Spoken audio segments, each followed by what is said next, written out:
Hi there. This is the first of a series of short videos to sell my latest, and if things go to plan, my final big project. And the reason it needs a big sell is because this one takes place within Blood Bowl 3. For a bit of background, once upon a time when I put together Rebel Imperium with the help of Thomas T and many others back in Blood Bowl 2, that project was the one I chose ahead of this project. So this is me now looping back and saying, right, let's give this one a go and see if we can make this fun. The other thing to say here before we get started is that this is not a traditional Blood Bowl league. You know, I run Rebel. We have Rebel for that. Other Blood Bowl leagues are available, of course. This is something a little different that's designed to be a bit more of a fun first, try hard second environment. Although try-harding is perfectly fine. So with the caveats out the way, welcome to the ZFL. ZFL doesn't really stand for anything at this point, but I'm sure you can work out where we're going with this. This is the current working title of what I have got in mind and what I'm hoping I can find at least 10 willing volunteers for. So here is the premise. In a standard Blood Bowl league, like Rebel, like all the others that you've played in, the coaches are quote-unquote permanent, and the teams are not. So a coach can re-roll to a new team and their old one gets binned.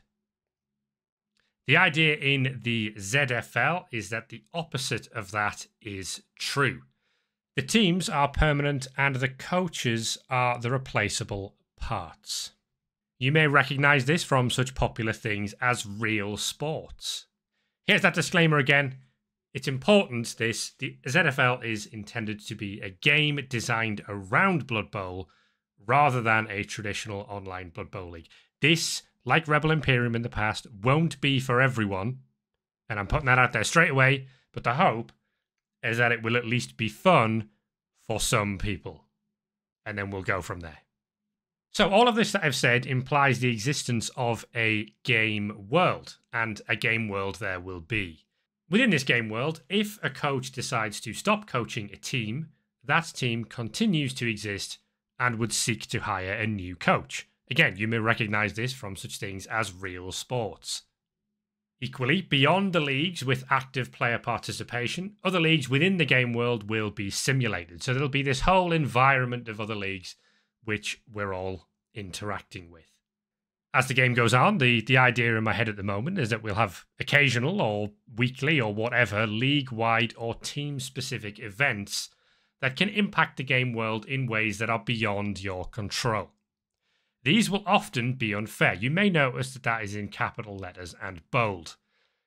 This ain't going to be super balanced in terms of, oh, well, this team gets one event and that team gets one event. This is going to be what happens and what goes with the flow of the story here goes. You will be required to deal with it. Okay, so there's going to be more detail in subsequent videos as to exactly what I'm talking about here. But why am I doing this?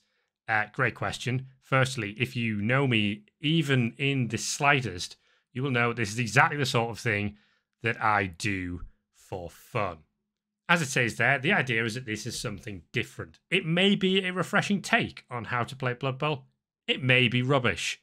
I don't know until we try, but I'm willing to try.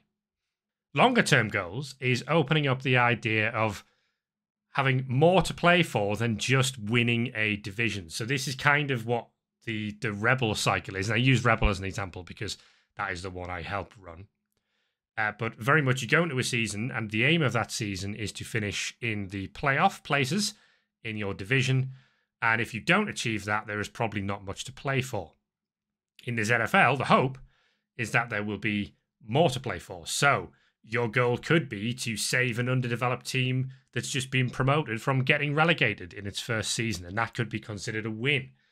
You may just want to establish your team as the most violent and continue to do that over multiple seasons. You might want to prove your team are the best passers of the ball, and you can do that within this environment and get rewards for that as well. Tryharding is allowed, but tryharding is not required. If you're still interested at this point, have a look at the next video.